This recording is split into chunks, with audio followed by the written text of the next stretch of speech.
चलिए स्टार्ट करते हैं। क्वेश्चन आपसे पूछा गया है कि त्रिपिटक क्या है। त्रिपिटक क्या है, पिछली बार लोअर और पीसीएस में पूछा गया था और यूपी पीसीएस भी पूछा गया है।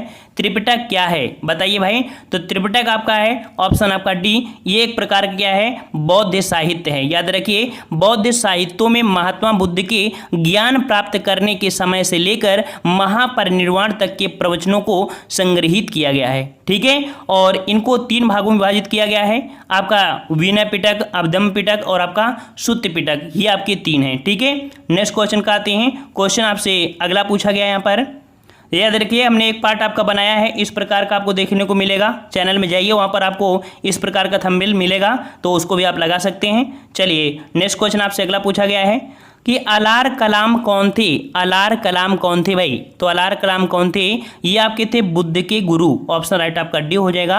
अलार कलाम जो थे वो आपके सांख्य दर्शन के आचार्य व प्रसिद्ध आपके साधक थे। ठीक है, और कह सकते हैं कि जब महात्मा बुद्ध जब ग्रह त्यागे थे उसके पश्चात ये खोज के में गए थे, ज्ञान की खोज में, तो वो सबसे पहले किसके पास गए थे, अलार कलाम के ही पास गए थे। इन्होंने ही इन्होंने दीक्षा लिया था। ठीक है ना, इस कारण आपके पहले गुरु आपके कौन हो गए, अलार कलाम हो गए। ओके, चलिए यहाँ पर एक क्वेश्चन याद कर लीजिए कि जो ग्रह त्याग की घटना होती है उसे बुद्ध में क्या कहा जाता है, महाभिनिष्क्रमण कहा जाता है, महाभिनिष्क्रमण। ठीक है, और नेक्स्ट क्वेश्चन का आते हैं। क्वेश्चन आपसे अगला पूछा गया यहाँ पर कि निम्नलिखित में से किसे एशिया का ज्योतिपुंज कहा जाता है। एशिया का ज्योतिपुंज अर्थात लाइट ऑफ एशिया कहा जाता है किसे, तो लाइट ऑफ एशिया कहा जाता है आपके ऑप्शन राइट आपके यहाँ पर ये हो जाएगा आपकी गौतम बुद्ध को। ठीक है, गौतम बुद्ध को लाइट ऑफ एशिया अर्थात एशिया का ज्योतिपुंज कहा जाता है। ठीक है, और यहाँ पर नेक्स्ट क्वेश्चन को आते हैं। क्वेश्चन आपसे अगला पूछा गया है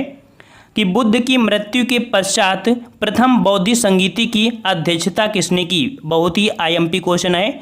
तो प्रथम बौद्ध संगीति की अध्यक्षता किसने की थी, इससे समझ लीजिए।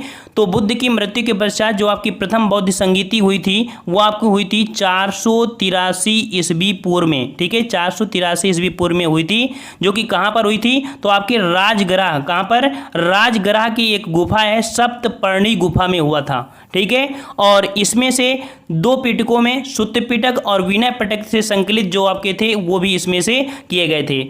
और ये जो आपकी बौद्ध संगीति हुई थी तो इसमें अजात शत्रु कौन थे, आपके अजात शत्रु थे, जो कि हर्यक वंश के मतलब हर्यक वंश से संबंधित थे, उनके द्वारा आयोजित की गई थी। और इसकी अध्यक्षता जो की गई थी वो आपकी की गई थी किसके, महाकश्यप के द्वारा। इसकी जो अध्यक्षता की गई थी वो महाकश्यप के द्वारा। ऑप्शन राइट आपका ए हो जाएगा। ठीक है, और इसी में कह सकते हैं इनके जो आपके शिष्य थे आनंद और उपाल भी मतलब इसी में उपस्थित थी। इस संगीति में इनके जो शिष्य थे आनंद और उपाल वो भी इसी में क्या थे, उपस्थिति थी। ठीक है, और नेक्स्ट क्वेश्चन का आते हैं। क्वेश्चन आपसे अगला पूछा गया है कि नालंदा विश्वविद्यालय की स्थापना का युग है। नालंदा विश्वविद्यालय बताइए भाई किस युग में आपका स्थापित किया गया। तो नालंदा विश्वविद्यालय स्थापित किया गया था आपके ऑप्शन आपका सी, गुप्त काल में स्थापित किया गया। और इसका जो श्रेय दिया जाता है वो आपके गुप्त शासक थे कुमार गुप्त प्रथम। ठीक है, कुमार गुप्त प्रथम को दिया जाता है। और आपके नालंदा विश्वविद्यालय को जो नष्ट किए थे वो आपके कौन थे, तो आपके बख्तियार खिलजी। ठीक है, बख्तियार खिलजी ने नालंदा विश्वविद्यालय को नष्ट कराया था। ओके, नेक्स्ट क्वेश्चन आपसे अगला पूछा गया है कि शून्यता के सिद्धांत का सर्वप्रथम प्रतिपादन करने वाले बौद्ध दार्शनिक कौन थे। शून्यता का प्रतिपादन किसने किया था, हमेशा से आप लोग पढ़ते आ रहे हैं, तो ऑप्शन राइट आपका यहाँ पर हो जाएगा नागार्जुन। ए नंबर आपका हो जाएगा कि प्रसिद्ध बौद्ध दार्शनिक नागार्जुन माध्यमिक व शून्यवाद मत के प्रवर्तक थे। ठीक है, ऑप्शन राइट आपका ए हो जाएगा। नेक्स्ट क्वेश्चन का आते हैं।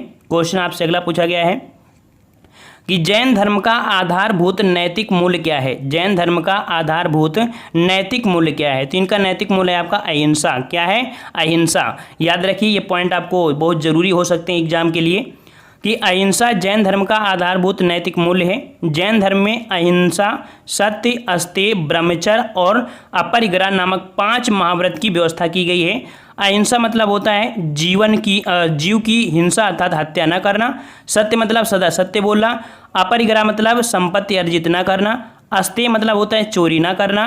ब्रह्मचर्य मतलब होता है इंद्रियों को वश में करना। ठीक है, इनमें से जैन ने कहा है जो कि आपके नैतिक मूल्यों को, अर्थात यहाँ पर कह सकते हैं कि नैतिक मूल्य क्या था, अहिंसा था। ठीक है, नेक्स्ट क्वेश्चन को आते हैं। क्वेश्चन आपसे अगला पूछा गया है कि जैन धर्म में पूर्ण ज्ञान के लिए किस शब्द का उल्लेख किया जाता है। यूपीपीसीएस 2018 में क्वेश्चन आपका पूछा गया था। तो जैन धर्म में पूर्ण ज्ञान के लिए किस शब्द का उल्लेख किया जाता है। ये किया जाता है आपकी कैवल्य। क्या?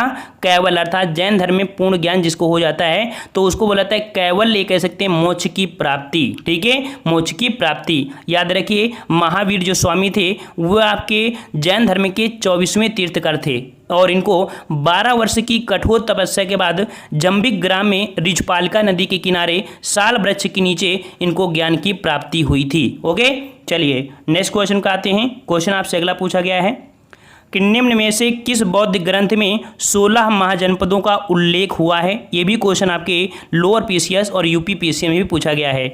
तो 16 महाजनपदों का जो उल्लेख है वो आपके किस प्रकार में है, अर्थात ये आपका बौद्ध ग्रंथ है। कौन सा बौद्ध ग्रंथ है? यहाँ पर 4 ऑप्शन है। राइट आंसर आपका हो जाएगा यहाँ पर ए नंबर, अंगुत्तर निकाय में। किसमें? बौद्ध ग्रंथ आपका है अंगुत्तर निकाय में। महावस्त्र एवं कह सकते हैं जैन ग्रंथ भगवती सूत्र में 16 महाजनपदों का उल्लेख मिलता है। ठीक है, और एक पॉइंट याद रखना कि 16 महाजनपदों में सबसे शक्तिशाली कौन था।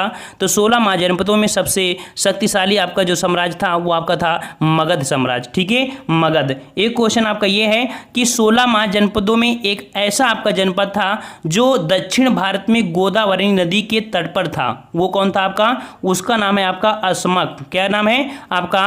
अस्मक नाम है। याद रखिए एकमात्र ऐसा 16 महाजनपदों में जो दक्षिण भारत में गोदावरी नदी के किनारे स्थित था। ओके, चलिए नेक्स्ट क्वेश्चन का आते हैं। क्वेश्चन आपसे अगला पूछा है कि मगध के किस प्रारंभिक शासक ने राज्यारोहण के लिए अपने पिता की हत्या की एवं स्वयं की इसी कारणवश अपने पुत्र द्वारा मारा गया। मतलब इसने पहले अपने पिता की हत्या की और इसके बाद खुद इसके बेटे ने उनको मार दिया। अर्थात यहाँ पर कह सकते हैं एक दूसरे के पिता को यहाँ पर हत्या करके सभी ने गद्दी आपकी अर्जित की थी। तो ऑप्शन राइट आपका 4 का हो जाएगा सी, आपके अजातशत्रु। ठीक है, मगध के शासक अजातशत्रु ने राज्यारोहण के लिए अपने पिता बिंबिसार की हत्या कर दी और अजातशत्रु की हत्या इसके पुत्र उदयन द्वारा आपकी कर दी गई थी। एक पॉइंट याद रखना, अजातशत्रु का एक नाम होता है कुड़िक। क्या बोला जाता है उनको? अजातशत्रु को कुड़िक भी कहा जाता है। आपके लोअर पीसीआर और यूपी पीसीएस में क्वेश्चन ये पूछा गया है कि अजातशत्रु का उपनाम क्या था। तो भाई कुड़िक था। क्या था? कुड़ुक था, कुड़िक था। ठीक है, और अजातशत्रु के समय ही आपकी प्रथम बौद्ध संगीति का आयोजन किया गया था सप्तपर्णी गुफा जो कि राजगृह में की गई थी। ओके, हर एक क्वेश्चन को समझते चलिए। हम आपको वो क्वेश्चन लेके आए हैं जो कि बहुत ही महत्वपूर्ण है। नेक्स्ट कर आपसे विश्व का पहला गणतंत्र देख लीजिए। विश्व का पहला गणतंत्र किसे कहा जाता है? तो वैशाली को कहा जाता है। विश्व का पहला गणतंत्र आपका कौन है? वैशाली के किसके द्वारा स्थापित किया गया था? जो वैशाली है किसके द्वारा स्थापित किया गया था? तो विश्व का पहला गणतंत्र वैशाली को जो स्थापित किया था वो किया था आपकी ऑप्शन राइट आपका डी हो जाएगा लिच्छवी ने। याद रहे लिच्छवी मतलब क्या होता है? वैशाली कहाँ पर है? तो वैशाली आपके बिहार में है। तो वैशाली अर्थात वैशाली के लिच्छवी ने विश्व का पहला गणतंत्र स्थापित किया था। ठीक है, नेक्स्ट क्वेश्चन का आते हैं। क्वेश्चन आपसे अगला पूछा गया यहाँ पर कि प्राचीन श्रावस्ती का नगर विन्यास किस आकृति का था। ये भी क्वेश्चन आपके 2018 में पूछा गया है। हम वो क्वेश्चन लेके आए हैं जिनकी संभावनाएं हैं कि 2018 में है तो हो सकता है 2019 में आ जाए, हो सकता है इसी से क्वेश्चन आपका बन भी जाए। ठीक है, तो प्राचीन श्रावस्ती नगर का जो विन्यास था वो किस आकृति का था? तो ये आपका है आपका ऑप्शन बी हो जाएगा अर्धचंद्राकार। ऑप्शन आपका बी अर्धचंद्राकार है। याद रखिए कि कौशल महाजनपद की राजधानी श्रावस्ती का नगर विन्यास कैसा था? आपका अर्धचंद्राकार था। ये उत्खनन के आधार पर पाया गया है। ठीक है, और यह कह सकते हैं कि कनिंघम द्वारा, ठीक है किसके द्वारा? कनिंघम के द्वारा 1861 में उत्तर प्रदेश स्थित सहित महत उत्तर प्रदेश के गोंडा और बहराइच जिले के समीप आपका स्थित, वहीं से आपकी इसकी पहचान की गई है, गोंडा के आसपास है। नेक्स्ट क्वेश्चन का आते हैं। क्वेश्चन आपसे अगला पूछा गया यहाँ पर कह रहा आपसे कि मालवा क्षेत्र पर मगध की सत्ता का विस्तार निम्न से किसके शासनकाल में हुआ था? क्वेश्चन फिर से पढ़िए कि मालवा क्षेत्र पर मगध की सत्ता पर विस्तार निम्न से किसके शासनकाल में हुआ था? तो बताइए भाई मालवा क्षेत्र पर जो सत्ता स्थापित किया था वो किसके शासनकाल में हुआ था? ये हुआ था आपकी शिशुनाग के समय में। याद रखिएगा कि पुराणों के अनुसार मगध नरेश शिशुनाग ने अवंती नरेश चंड प्रघोष को पराजित कर अवंती अर्थात मालवा को साम्राज्य में मिला लिया था। ठीक है, और शिशुनाग ने वैशाली को दूसरी राजधानी बनाया था। याद रखिए, क्वेश्चन आपसे पूछेगा कि वैशाली को दूसरी राजधानी किसने बनाया था, तो शिशुनाग ने वैशाली को दूसरी राजधानी बनाया था। और उसके बाद वैशाली शिशुनाग की मृत्यु के बाद जो उसका पुत्र आता है कालाशोक, वो गद्दी पर बैठता है। ठीक है, नेक्स्ट क्वेश्चन का आते हैं। क्वेश्चन आपसे अगला पूछा है कि मगध का सम्राट अपरो परशुराम के नाम से जाना जाता है। इसका मतलब समझ लीजिए, बिल्कुल पॉइंट ये पूछे गए हैं। तो मगध सम्राट जो कि अपरो परशुराम को नाम से जाना जाता है, किस नाम से, तो ये जाना जाता है आपके महापद्मानंद, अर्थात कि नंद वंश के संस्थापक महापद्मानंद को पुराणों में अपरो परशुराम अर्थात परशुराम का द्वितीय अवतार, और एक नाम और दिया जाता है सर्वछत्रात्मक, मतलब कह सकते हैं सर्वत्र छात्रक अर्थात क्षत्रियों का नाश करने वाला कहा गया है। ओके, और यहाँ पर नेक्स्ट क्वेश्चन को आते हैं। क्वेश्चन आपसे अगला पूछा गया है, मगध की राजधानी कौन थी। बहुत बार क्वेश्चन पूछा गया है, मगध की राजधानी कौन थी। तो याद रखिए, पुराणों के अनुसार बृहद्रथ वंश मगध पर शासन करने वाला पहला राजवंश था, और इस वंश के प्रथम शासक बृहद्रथ का पुत्र जरासंध था, जिसने गिरिव्रज अर्थात राजगृह को अपनी राजधानी बनाया था। ऑप्शन आपका यहाँ पर सी हो जाएगा। यहाँ पर गिरिव्रज अर्थात राजगृह को बनाया था किसने, तो आपके प्रथम शासक बृहद्रथ का पुत्र था जरासंध न था। ठीक है, और इसके बाद फिर क्या हुआ था, गिरिव्रज के बाद आपके उदयन आते हैं, उदयन, और उदयन राजगृह से राजधानी पाटलिपुत्र स्थानांतरित करता है सॉरी, तो आपकी राजधानी राजगृह से मतलब कि गिरिव्रज से जो आपके उदयन आते हैं, उदयन क्या करते हैं, गिरिव्रज से राजधानी आपकी कहाँ ले जाते हैं, पाटलिपुत्र। और इसके बाद शिशुनाग ने क्या किया, शिशुनाग ने वैशाली को दूसरी राजधानी बनाया, और पुनः कालाशोक ने अपनी राजधानी को पाटलिपुत्र स्थानांतरित कर दिया।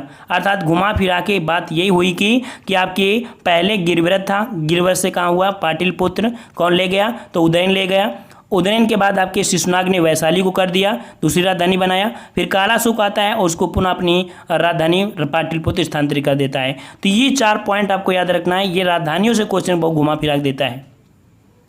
नेक्स्ट क्वेश्चन का आते हैं। क्वेश्चन आपसे अगला पूछा गया है कि चेदी वंश का राजा खारवेल किस क्षेत्र से संबंधित था। चेदी वंश या इसे चेती वंश भी कहा जाता है। तो चेदी वंश का प्रसिद्ध शासक था खारवेल, कलिंग। ठीक है, खारवेल जो कि कलिंग से संबंधित था। कलिंग मतलब कि उड़ीसा के आसपास क्षेत्र पड़ता है, तो वहाँ से आपका ये संबंधित था। और ये आपका जो था वो आपका खारवेल जैन धर्म से संबंधित था। ठीक है, जैन धर्म का अनुयायी था ये। ठीक है, और नेक्स्ट क्वेश्चन का आते हैं। क्वेश्चन आपसे अगला पूछा गया यहाँ पर कि शिशुनाग वंश का हुआ शासक जिसके शासनकाल में वैशाली में द्वितीय बौद्ध संगति हुई। बहुत ही आईएमपी क्वेश्चन आपका है।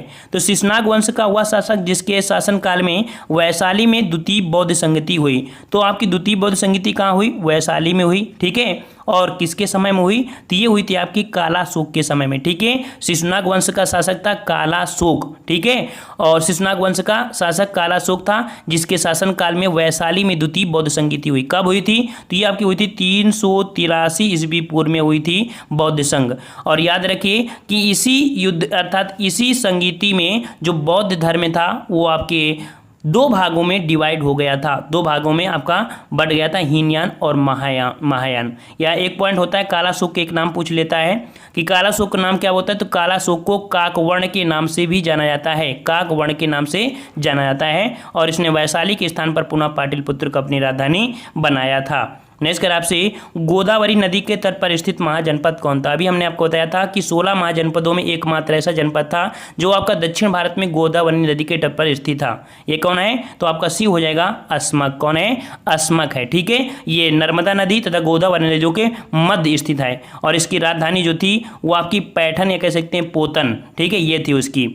और नेक्स्ट क्वेश्चन का आते हैं। क्वेश्चन आपसे अगला पूछा गया है, बहुत ही अच्छा क्वेश्चन, कि भारत का कौन सा क्षेत्र प्राचीन काल में अवंतिका के नाम से जाना जाता था। बताइए भाई, तो ऐसा प्राचीन आपका जो काल में अवंतिका के नाम से जाना जाता था, ये आपका कौन सा है। तो भारत का कौन सा क्षेत्र है जो प्राचीन काल में अवंतिका के नाम से, तो ये जाना जाता था। ऑप्शन राइट आपका डी, आपका मालवा। ठीक है, 16 महाजनपदों का वर्णन जो है वो बौद्ध और जैन ग्रंथों में मिलता है। मालवा अर्थात महाजनपद वर्तमान में मध्य प्रदेश के प्राचीन काल में अवंतिका के नाम से जाना जाता था। ठीक है, और नेक्स्ट क्वेश्चन जो है बहुत ही आईएमपी है, बहुत ही आईएमपी है, मतलब बहुत ही है।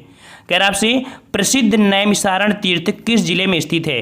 प्रसिद्ध नैमिषारण तीर्थ किस जिले में स्थित है? तो ये यूपी स्पेशल का क्वेश्चन है। ये स्थित है आपके उत्तर प्रदेश के सीतापुर में। ठीक है, प्रसिद्ध नैमिषारण तीर्थ उत्तर प्रदेश के सीतापुर जिले में गोमती नदी के तट में स्थित यहाँ पर आपकी एक जगह है मतलब एक अमावस्या होती है सोमवती। कौन सी अमावस्या?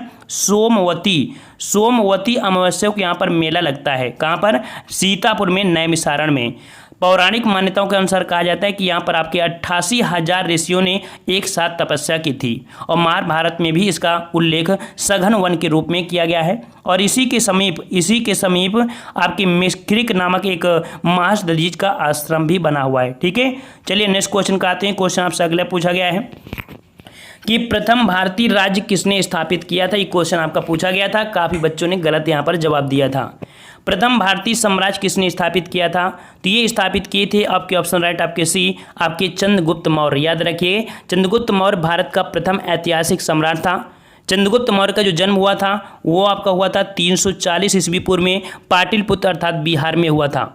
और चंद्रगुप्त मौर्य ने लगभग आपके 322 ईस्वी पूर्व में अपने गुरु विष्णुगुप्त अथवा चाणक्य या कह सकते हैं कौटिल्य की सहायता से मगध साम्राज्य के अंतिम शासक थे घनानंद को पराजित कर मौर्य साम्राज्य की स्थापना किया था। ठीक है, और इनकी जो राजधानी थी वो क्या थी? तो इसकी राजधानी पाटलिपुत्र बनाई गई और इसने मगध पर 24 वर्ष तक शासन किया था और भारत को सर्वप्रथम राजनीतिक रूप में एकबद्ध किया। ठीक है, और नेक्स्ट क्वेश्चन का आते हैं। क्वेश्चन आपसे अगला पूछा गया है कि सैंडो कोट्स की चंद्रगुप्त मौर्य के रूप में पहचान किसने की थी? ये क्वेश्चन आपके लोअर पीसीएस ने यूपी पीसीएस में क्वेश्चन आपका पूछा गया है। ठीक है, तो हम आपको यहाँ पर यूपी पीसीएस लेवल से लेकर आपके पढ़ा रहे हैं ताकि आपको अगर यूपी पीसीएस का पेपर देने जाएंगे तो मात्र एक बार इस वीडियो को देख लीजिएगा, लगभग क्वेश्चन आपको फंसने के यहाँ पर 100% चांस होंगे। तो सैंड्रो कोट्स की चंद्रगुप्त मौर्य के रूप में जो पहचान की थी ये किसने किया था? ये विलियम जोन्स ने किया था। ठीक है, सर्वप्रथम विलियम जोन्स ने सैंड्रो कोट्स की पहचान चंद्रगुप्त मौर्य से की थी। अर्थात ग्रीक और लैटिन लेखों में चंद्रगुप्त मौर्य को कहा जाता था तो चंद्रगुप्त को सैंड्रो कोट्स या कह सकते हैं एंड्रो कोट्स के नाम से जाना जाता था। याद रखिए कि एक रुद्रदामन का अभिलेख है, रुद्रदामन के जूनागढ़ अभिलेख में, रुद्रदामन के जूनागढ़ अभिलेख में इसे चंद्रगुप्त के नाम से भी संबोधित किया गया है। कहाँ पर? रुद्रदामन के जूनागढ़ अभिलेख में। 2-4 क्वेश्चन और भी पढ़ लीजिए। कर आपसे चंद्रगुप्त मौर्य के पश्चात सिंहासन पर कौन बैठा था? चंद्रगुप्त मौर्य के बाद सिंहासन पर कौन बैठा था? तो ये बैठे थे आपके बिंदुसार। कौन बैठे थे? बिंदुसार। ठीक है, चंद्रगुप्त मौर्य ने, यहाँ से चंद्रगुप्त के बारे में समझ लीजिए, क्वेश्चन पूछा जा सकता है। देखिए, चंद्रगुप्त मौर्य ने जैन मुनि भद्रबाहु से जैन धर्म की दीक्षा ली और श्रवण बेलगोला अर्थात मैसूर चला गया, जहां पर आपकी 298 ईस्वी पूर्व में उपवास पद्धति द्वारा शरीर त्याग दिया था। याद रखिए, जैन धर्म में उपवास द्वारा अर्थात जैन धर्म में जो कह सकते हैं मृत्यु को या कह सकते हैं उसे संलेखना विधि द्वारा या संथारा विधि द्वारा कहा जाता है, जब वो अपने मृत्यु अर्थात प्राण त्यागते हैं। ठीक है, उपवास के द्वारा उसे संलेखना विधि कहा जाता है, संलेखना। ठीक है, और इनकी मृत्यु के पश्चात इनका पुत्र बिंदुसार गद्दी पर बना था। ठीक है, और नेक्स्ट क्वेश्चन का आते हैं। क्वेश्चन आपसे आए कि चंद्रगुप्त मौर्य का साम्राज्य उत्तर पश्चिम में कहाँ तक था? तो चंद्रगुप्त मौर्य का जो साम्राज्य उत्तर पश्चिम में था वो आपका कहाँ था? तो ये था आपके हिंदकुश पर्वत तक। ऑप्शन आपका डी हो जाएगा, हिंदकुश पर्वत तक था इनका। मतलब कि विसेंट के अनुसार बताया हिंदकुश अर्थात ये पर्वत भारत की प्राकृतिक सीमा निर्धारित करता है। ठीक है, यहाँ तक आपकी थी। उत्तर पश्चिम में ईरान, फारस से लेकर पूर्व में बंगाल, कश्मीर सभी दूरी तक थी, मतलब काफ़ी दूर था इनका साम्राज्य। नेक्स्ट क्वेश्चन आपसे अगला पूछा गया है कि सेल्यूकस, जिनको अलेक्जेंडर द्वारा सिंध व अफगानिस्तान का प्रशासक नियुक्त किया गया था, को किस भारतीय राजा ने पराजित किया था? देख लीजिए, काफ़ी अच्छा क्वेश्चन है। सेल्यूकस, जिनको अलेक्जेंडर द्वारा सिंध व अफगानिस्तान का प्रशासक नियुक्त किया गया था, को किस भारतीय राजा ने पराजित किया? तो सेल्यूकस निकोटर को किसने पराजित किया था? ये किए थे आपके ऑप्शन राइट आपका हो जाएगा यहाँ पर डी नंबर, चंद्रगुप्त मौर्य ने। ठीक है, किसने? सिकंदर के सर्वाधिक योग्य सेनापति थे आपके सेल्यूकस निकेटर। ठीक है, और सेल्यूकस ने उनकी अर्थात सिकंदर की मृत्यु के बाद सिकंदर द्वारा विजित प्रदेश अर्थात कह सकते हैं सिकंदर चाहता था कि हम पूरे विश्व को अपने अंडर में कर लें, लेकिन सिकंदर की मृत्यु के बाद उनका सेनापति था आपका सेल्यूकस। इसने दोबारा ये राज्यों को जीतने की फिर से एक लालसा की, बाद में चंद्रगुप्त मौर्य के हाथों उसको पराजित होना पड़ा था। ठीक है, और उसने सेल्यूकस की पुत्री से विवाह भी किया। चंद्रगुप्त मौर्य जो थे वो आपके हेलेना कौन थी? हेलेना ये थी सेल्यूकस निकेटर के पुत्री। तो चंद्रगुप्त मौर्य ने पहली बार इंटरनेशनल शादी हुई थी हेलेना से, जो कि चंद्रगुप्त मौर्य ने किया था। और कह सकते हैं कि हेरात, कंधार व मकरान, काबुल प्राप्त कर लिया था आपके चंद्रगुप्त मौर्य ने। और चंद्रगुप्त मौर्य ने उनको सेल्यूकस निकेटर को 500 हाथी उपहार में दिया था। ठीक है, और कहा जाता है कि चंद्रगुप्त मौर्य के पास 6 लाख सेना थी, 6 लाख सेना थी। ठीक है, नेक्स्ट कर आपसे कि प्राचीन भारत में कौन सी एक लिपि दाईं ओर से बाईं ओर अर्थात इधर से लिखी जाती थी? ठीक है, ऐसे लिखी जाती जैसे मतलब कि दाईं ओर से बाईं ओर लिखी जाती थी। ये आपकी लिपि कौन सी है? तो ये लिपि है आपकी ऑप्शन 6 का हो जाएगा यहाँ पर डी नंबर, खरोष्ठी लिपि। खरोष्ठी लिपि दाईं से बाईं ओर लिखी जाती थी। ठीक है, और नेक्स्ट क्वेश्चन आते हैं। क्वेश्चन आपसे अगला पूछा गया है यहाँ पर, चंद्रगुप्त मौर्य के दरबार में भेजा गया यूनानी राजदूत कौन था? तो चंद्रगुप्त मौर्य के दरबार में भेजा गया यूनानी राजदूत कौन था? ये राजदूत था आपका ऑप्शन सी, मेगास्थनीज। कौन था? मेगास्थनीज था, याद रखिएगा, जो कि सेल्यूकस निकेटर ने मेगास्थनीज नामक राजदूत को भेजा था। ठीक है, नेक्स्ट क्वेश्चन को आते हैं। क्वेश्चन आपसे अगला पूछा गया है यहाँ पर कि बिंदुसार ने अशोक को किस विद्रोह को समाप्त करने के लिए भेजा था? बिंदुसार ने अशोक को किस विद्रोह को समाप्त करने के लिए भेजा था? तो यहाँ पर आपका हो जाएगा ऑप्शन, यहाँ पर हो जाएगा कौन सा? 8 का हो जाएगा बी, आपके तक्षशिला। याद रखिए कि बौद्ध धर्म ग्रंथ विद्वादान से ज्ञात होता है कि बिंदुसार के समय तक्षशिला में 2 विद्रोह हुए थे, जिनको दमन करने के लिए बिंदुसार ने एक बार अशोक को तथा एक बार सुसीम को भेजा था। ठीक है, तो यहाँ पर कहाँ हुए थे? तक्षशिला विद्रोह हुए थे। ठीक है, और इसके बाद यहाँ पर लास्ट क्वेश्चन आपके लिए आ गया है कि सारनाथ स्तंभ का निर्माण किसने करवाया था? सारनाथ स्तंभ का निर्माण किसने करवाया था? इस प्रश्न का जवाब आपको कमेंट बॉक्स में कमेंट करके बताना है।